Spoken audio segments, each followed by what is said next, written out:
em cada pensamento que a busca pela compreensão e paz nos guie, revelando a beleza intrínseca da existência.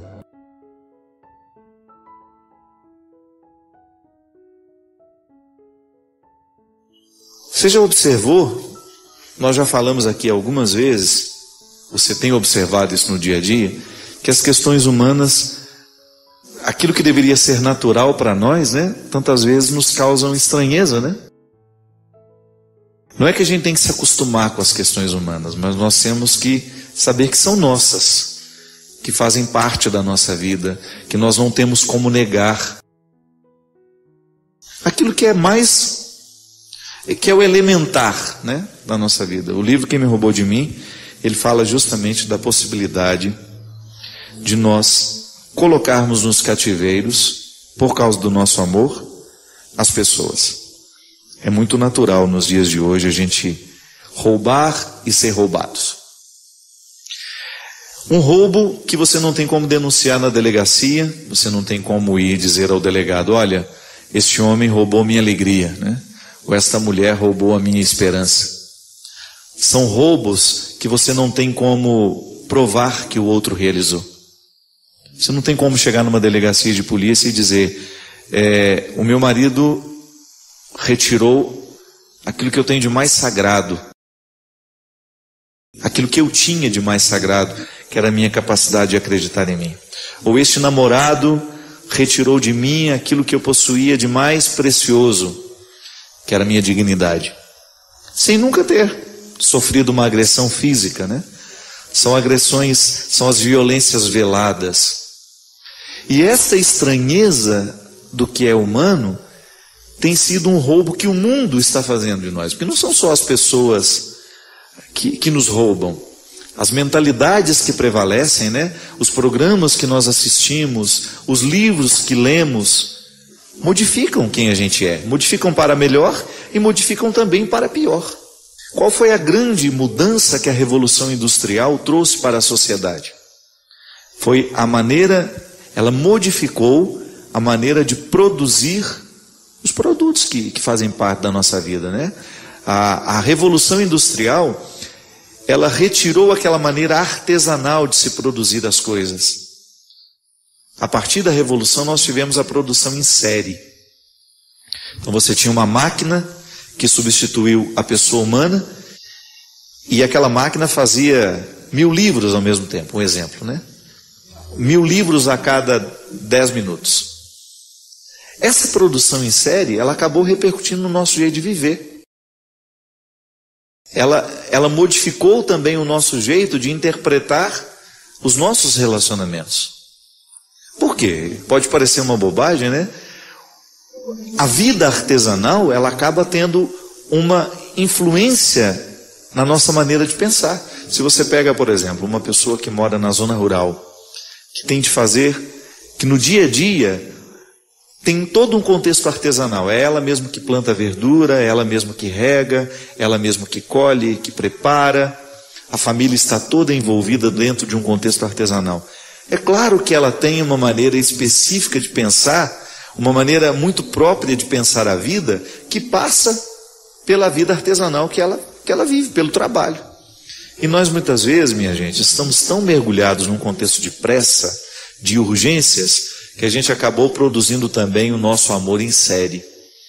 A gente perdeu a capacidade de cultivar artesanalmente os nossos relacionamentos. A gente tem hoje uma necessidade, como no passado, de amar e ser amado, mas o contexto social em que nós estamos inseridos nos priva, muitas vezes, de fazer com que os vínculos sejam construídos.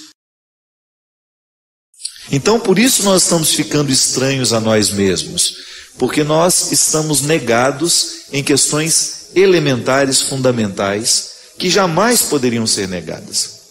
Uma delas é, por exemplo, o tempo para você refletir quem você é, as escolhas que você está fazendo, o mundo que você está vivendo, né?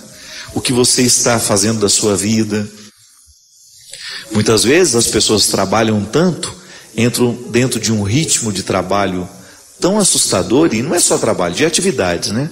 Ela sai, ela se desloca e com aquela pressa, ela está vendo e-mail, ela está no Twitter, ela está no Facebook, ela tem urgência de se comunicar, aquilo que poderia ser muito bem resolvido amanhã, ela tem urgência de resolver hoje. Ela vai perdendo tempo para aquilo que é o artesanal. Ela vai ficando impossibilitada de lidar com ela mesma. E depois, na primeira dificuldade que tem, ela vai dizer que está em depressão, porque ela não sabe mais ser triste. Isso tem sido uma característica dos dias de hoje. Nós estamos achando que tristeza não pode fazer parte da vida, que nós temos que estar felizes o tempo todo, que nós temos que estar alegrinhos o tempo todo. Isso é mentira, isso é uma falácia dos dias de hoje.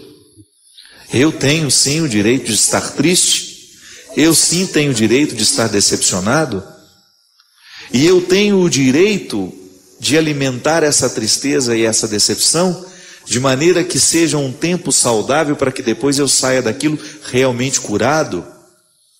Hoje uma pessoa, se ela passa 2 noites sem dormir, ela já começa a tomar um remédio para dormir, ao invés de ir investigar o motivo de não estar dormindo, não é verdade? São as soluções fáceis nos dias de hoje. Nós não estamos mais dispostos a lidar com o que é humano. Então, uma mãe perdeu o filho, ela está vivendo o pior momento da vida. Ela está passando pelo desgaste emocional, físico, de ter de sepultar um filho. Se a gente não souber lidar com essa mãe, é provável que a gente retire dela o direito de viver esse luto e de resolver esse luto. É provável que a nossa solução mais prática seja: nossa, nós não queremos ver essa mulher sofrendo, então vamos entorpecê-la com remédios. Gente, é impressionante como hoje nós estamos indispostos a ouvir o choro do outro, ou dizer uma verdade ao outro, como nós calamos facilmente o nosso choro, ainda que ele não tenha cumprido o seu papel.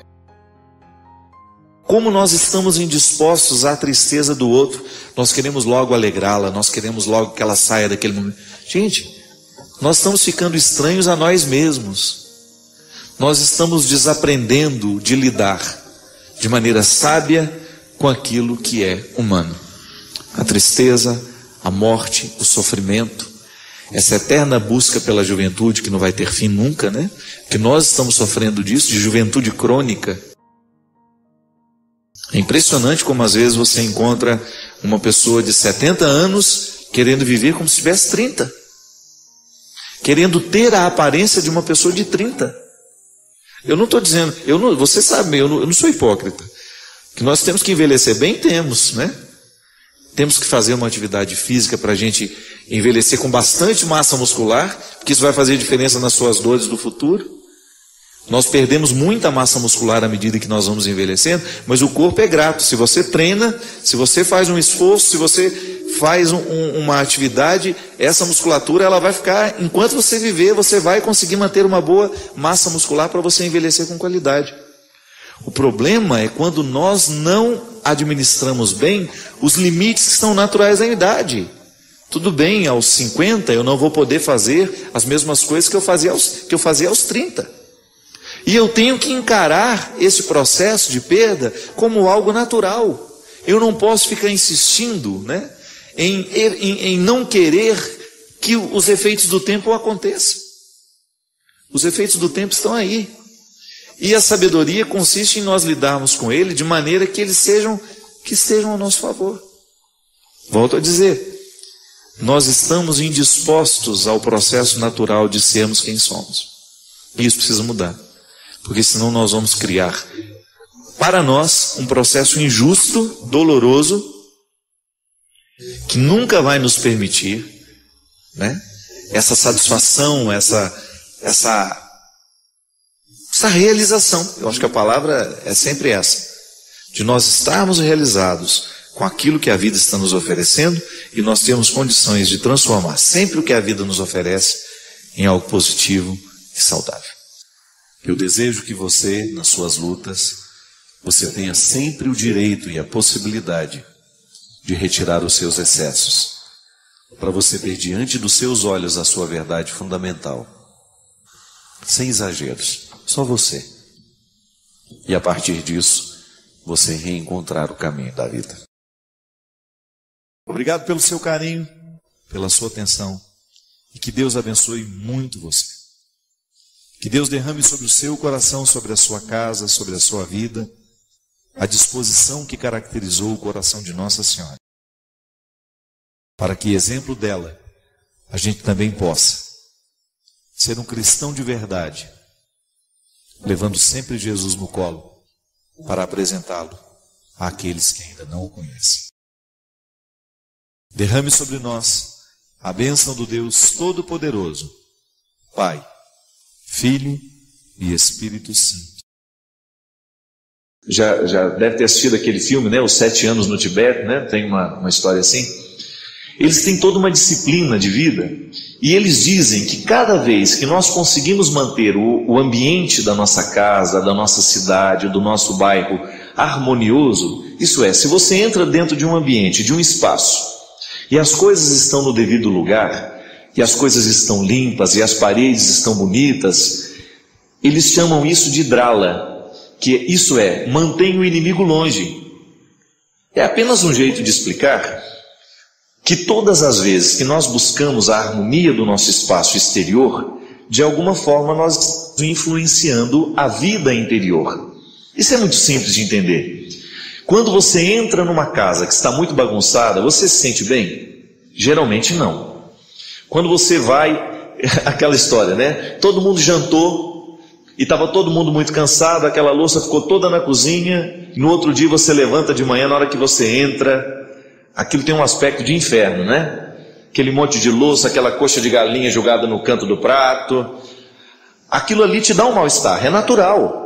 É sobre isso que os tibetanos falam, que o drala é quando você consegue viver a harmonia do espaço, quando você consegue construir um espaço harmônico que tenha um poder de influenciar a vida das pessoas. E eu até dei o exemplo que em Nova York, eles diminuíram a criminalidade dentro do metrô, mantendo o metrô harmonicamente, né, dentro de uma harmonia, pintado, bonitinho, as coisas organizadas. Sabe essa simetria que a gente vê nos espaços? Tem gente que, hoje até lá na academia a gente estava brincando. Eu tenho toque em algumas coisas. Por exemplo, se eu entro dentro do meu quarto e a minha toalha está bagunçada, meio torta, assim, naquele negócio que você, no porta-toalha, parece que eu fico assim também. Enquanto eu não ajeito ela, eu não consigo, né? Por exemplo, se eu tiro o chinelo, coloco do lado da minha cama, se ele fica meio torto, eu não consigo dormir, enquanto eu não deixo os dois, um do ladinho do outro. É um tipo de neurose, eu sei que é. Mas eu tenho, vou fazer o quê? Antes essa do que outras piores, não é verdade? Então o que eu procuro fazer? Eu busco manter o meu espaço organizado para que eu me sinta bem dentro do espaço. Eu tenho certeza que neste momento um monte de gente que está assistindo o programa está falando, eu sou assim também. A menina professora lá da academia estava dando um exemplo. Por exemplo, sabe esses jogos americanos que você usa para comer? Ela fala, se eu entro e não estiver os 4 de frente um para o outro, arrumadinho, milimetricamente arrumado, eu não consigo comer. Fico com dor de cabeça. Sabe? Tem gente que é assim. A harmonia do espaço externo influencia profundamente a gente quando você chega naquele lugar. Gente, eu particularmente admiro muito as casas religiosas femininas, que as dos homens não são muito harmoniosas não. Já vivi em convento a vida inteira, seminário e casa que tem muito homem, é perigoso que a gente não tenha essas sensibilidades. Mas conventos de freiras, né? Eles são muito harmoniosos. Elas têm uma sensibilidade muito bonita para deixar o espaço aconchegante. Isso é uma coisa muito própria da mulher, muito própria de trazer, de buscar essa harmonia, porque parece que a sensibilidade feminina já indica isso, que uma casa bem organizada fará bem às pessoas que vivem nela. E particularmente eu penso que isso realmente acontece na nossa vida. Quando nós nos esmeramos por criar um espaço organizado, até mesmo no seu local de trabalho. Pode observar, se você chega no seu local de trabalho e sua mesa tem muita coisa em cima, enquanto você não coloca essas coisas em ordem, você não começa a trabalhar com qualidade, não é verdade?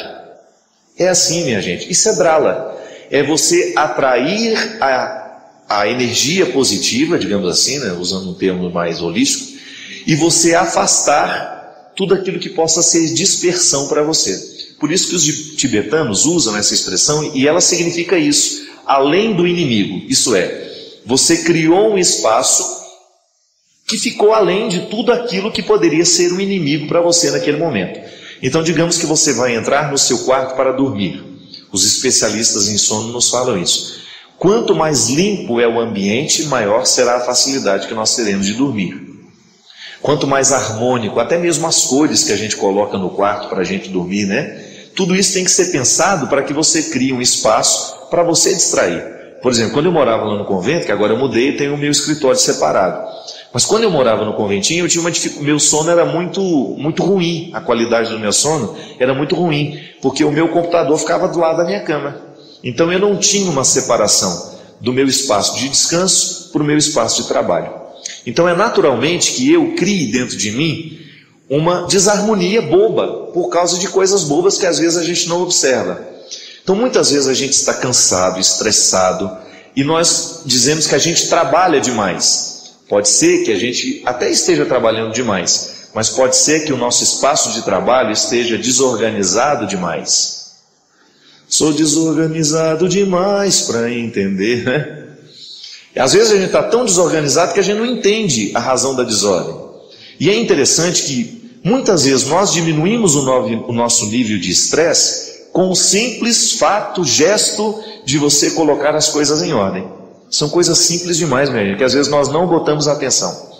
Digamos que você vai perder 5 minutos quando você chega no seu escritório para você arrumar o seu ambiente. Perca esses 5 minutos e deixa o seu ambiente o mais harmonioso possível para que você sinta-se bem dentro dele. Isso é uma regra, meu amigo, você que perguntou, que vale para nós atrairmos esse drala, para nós criarmos um ambiente que seja favorável para o nosso trabalho, para o nosso descanso, para a nossa refeição. A gente, como família, a gente perdeu muito essa coisa de sentar-se junto na mesa, né?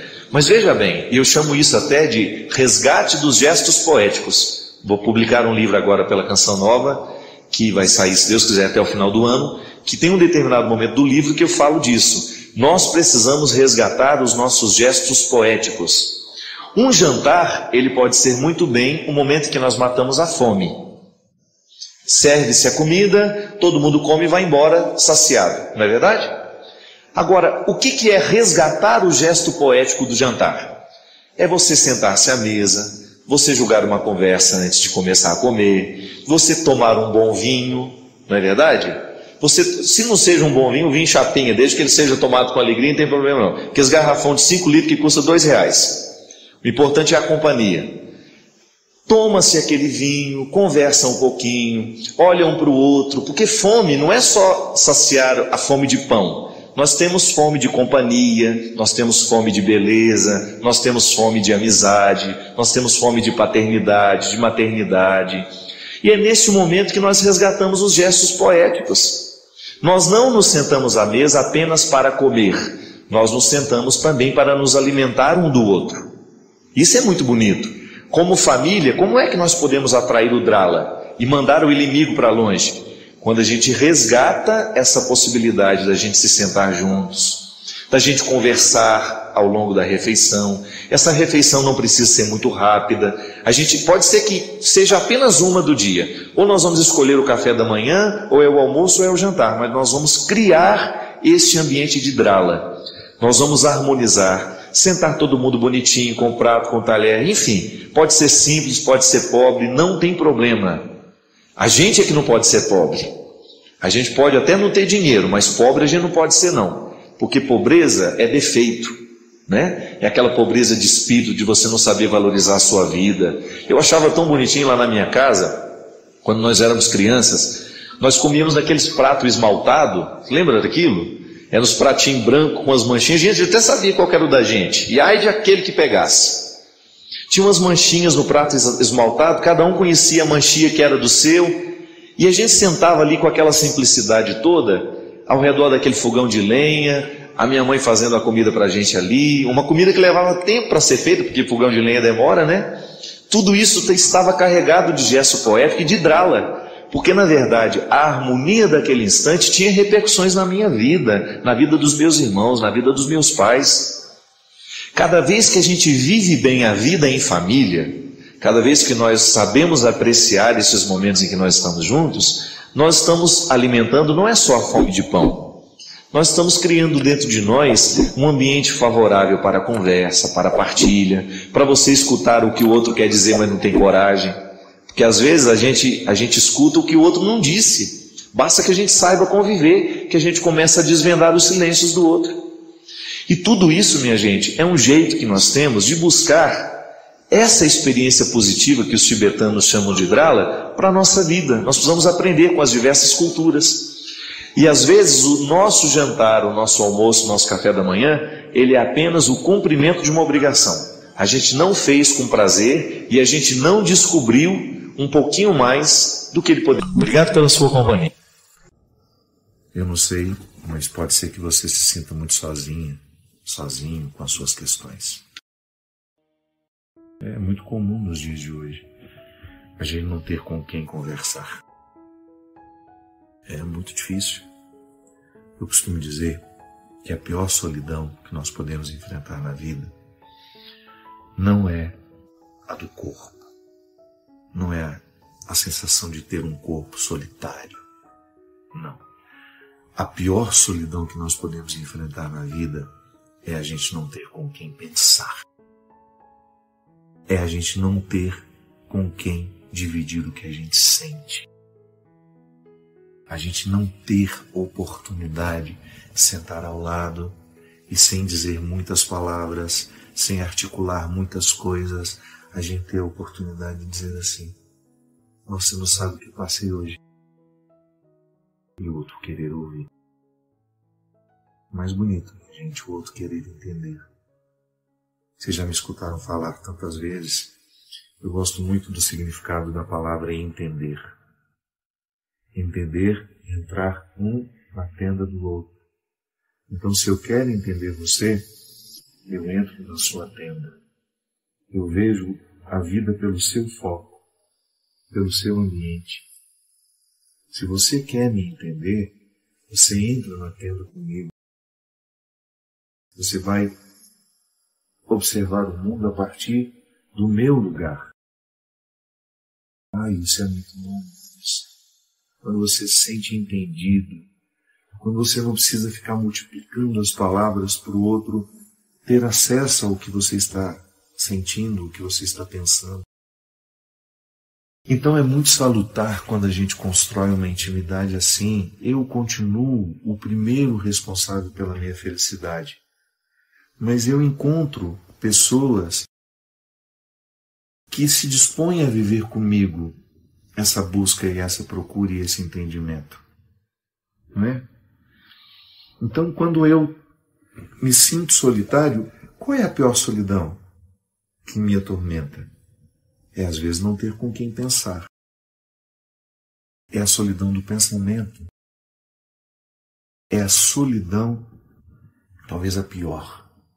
Quando você se casou com um homem, com uma mulher, se você dorme na mesma cama a vida inteira e você sente que não dá nem para pensar alto, porque seu mundo não interessa ao outro. O mundo do outro não lhe interessa. Seus sentimentos não interessam a ninguém. Aquela casa cheia de gente e você tão solitário com a sua dor e você tão sozinho com as suas mágoas, com os seus sentimentos e ninguém ali disposto de alguma forma aproximar. Tá bom. Quando nos falta isso, criemos os caminhos para que a gente tenha condições de chegar pelo menos a um pequeno entendimento que nos faça suportar o momento. Por isso que eu estou dizendo, pode ser que você experimente a pior de todas as solidões. Você não ter a oportunidade de ter alguém que escute, que se interesse por você. Eu sei que é difícil. Eu sei que é muito difícil. Por isso que eu tenho criado toda e qualquer oportunidade para a gente poder conversar. Que para mim também faz bem, sabe? Eu nunca me esqueço. Então, estar aqui com vocês, de alguma forma conversar, participar, nesse espaço que vocês me permitem, é um prazer inenarrável.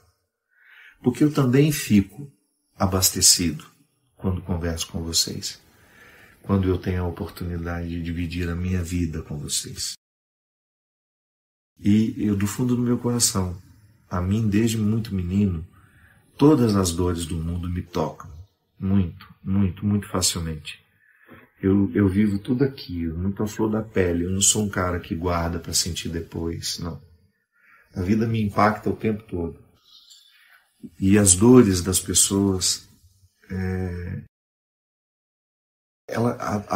as dores das pessoas, elas são minhas também, por vocação mesmo. É impossível a gente ser padre e ficar indiferente ao que as pessoas sofrem. Então, como padre, eu sei do meu papel. E eu sei que o que às vezes você precisa é de alguém que lhe escute, ou que alguém que fale com você. E a minha participação só é válida na sua vida se for para lhe despertar, para lhe acordar. Primeiramente, para você ter a consciência de que você é o primeiro responsável pela sua felicidade. Você é a primeira responsável pela sua felicidade. E se por acaso precisar de mim, quero estar sempre aqui. Sim. Um compromisso de nunca permitir que as minhas redes sociais, que o meu lugar de encontro com vocês, possa ser um obstáculo à felicidade, à realização.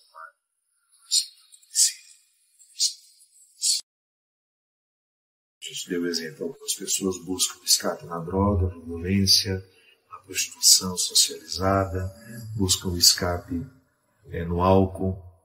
E a gente estava dizendo que a gente tem 1000 escapes maravilhosos. A gente se embriaga de amigos, a gente se embriaga de boa literatura, a gente se embriaga de música, porque é isso que a gente precisa fazer.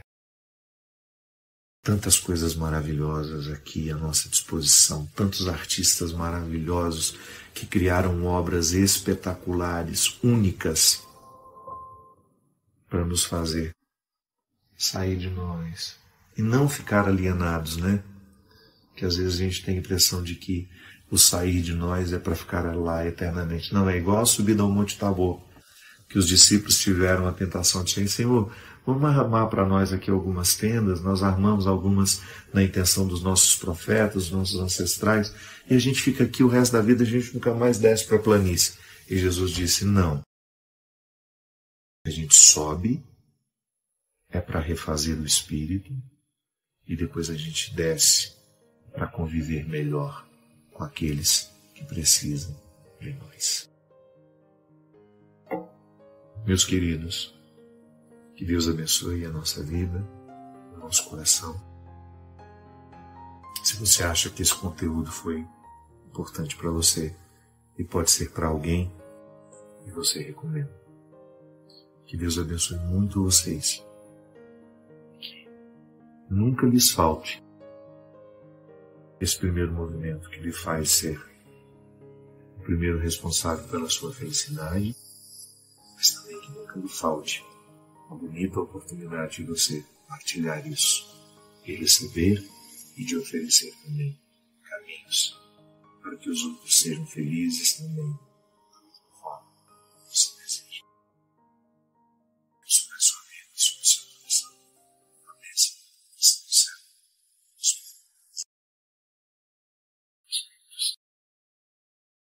Achei interessante uma pessoa aqui está dizendo assim: Padre Fábio, o amor é uma imposição, um dever, ou é uma virtude? O que você acha, Cristian? Perguntinha boa, né? O amor é um dever, uma imposição, ou é uma virtude? O que essa cara está querendo dizer aqui?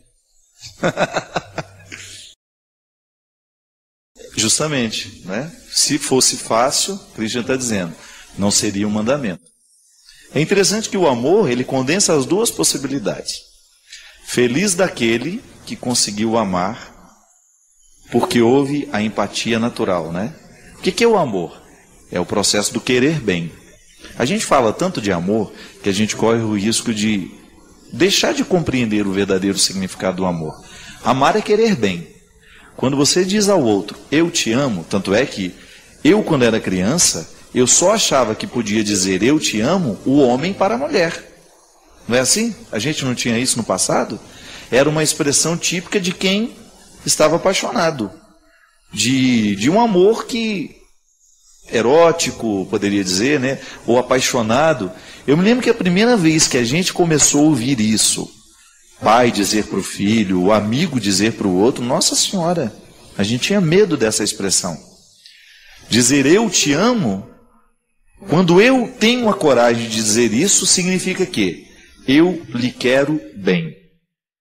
Querer o bem pode ser um dom, mas é também uma imposição. A partir do momento que eu vivo a dinâmica do cristianismo dentro de mim, eu tenho, por obrigação, querer bem a todos.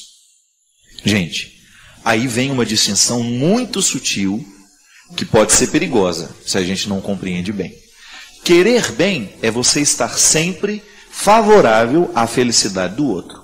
Eu não vou fazer absolutamente nada para prejudicar a sua felicidade.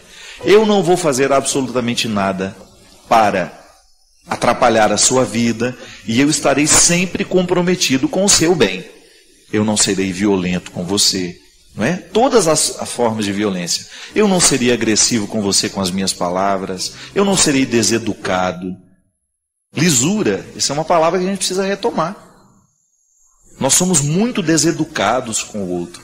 Às vezes, nós nos sentimos no direito de dizer ao outro tudo, quando na verdade eu não tenho o direito de dizer tudo ao outro se eu não tenho intimidade com ele. Às vezes nós ultrapassamos demais os territórios dos outros e às vezes a gente diz mais do que deveria dizer. Às vezes nós somos invasivos, nós perguntamos mais do que deveríamos perguntar. Outro dia mesmo vivi uma situação lá em Belo Horizonte, uma grande amiga minha de repente contou uma história que ela estava tão irritada, porque alguém foi invasivo com ela, fez uma pergunta que não fazia parte do contexto daquela intimidade. Não tinha intimidade para a pergunta, para interferir tanto na vida. E ela estava chateada, irritada, e com razão. Querer bem é isso. Eu tenho um comprometimento cristão com o mundo. Eu não vou viver para fazer mal. Eu não vou viver para difamar. Ainda que eu não concorde com o outro. Ainda que eu não tenha nenhuma comunhão com o jeito de pensar do outro. Eu posso tratar as diferenças, mas vou respeitar.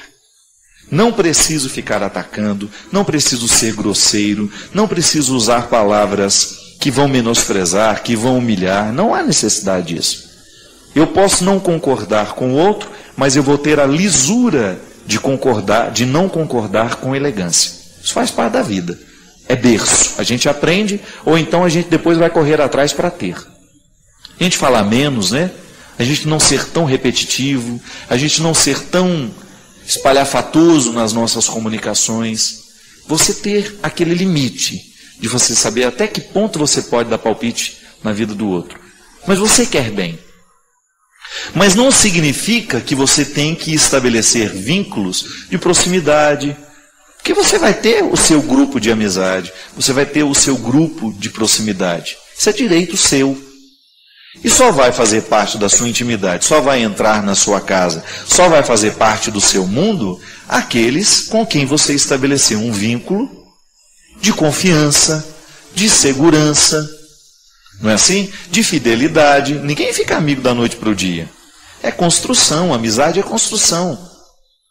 Agora, o amor, ele será sempre uma regra para todo e qualquer relacionamento que quer ser cristão. Eu perdi aqui a pessoa que falou, era não sei o que, o sobrenome Faria.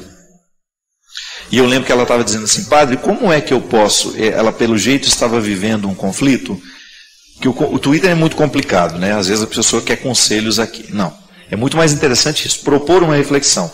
Porque em 140 caracteres, a gente não tem como tratar questões, às vezes, tão sérias que as pessoas apresentam aqui, e mesmo porque Twitter não é MSN, né? Para a gente ficar É muita gente falando ao mesmo tempo. Então é um lugar que a gente pode até propor uma outra reflexão, mas é um lugar muito restrito de comunicação, senão essa comunicação mais leve que a gente faz no dia a dia, que eu acho absolutamente saudável, de aproximação. A gente se sente mais próximo das pessoas.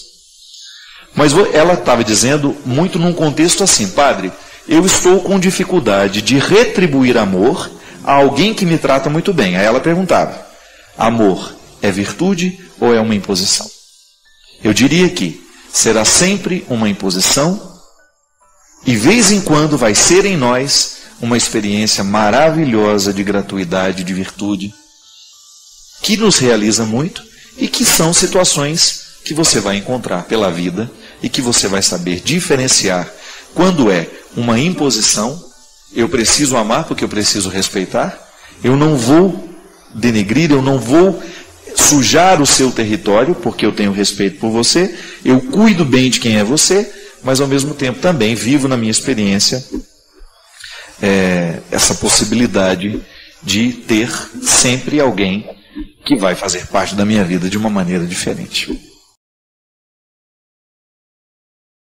Agradeço por compartilhar este momento de reflexão. Deixe seu comentário abaixo e compartilhe suas próprias experiências. Não se esqueça de se inscrever para mais inspiração e convidar outros a fazerem o mesmo.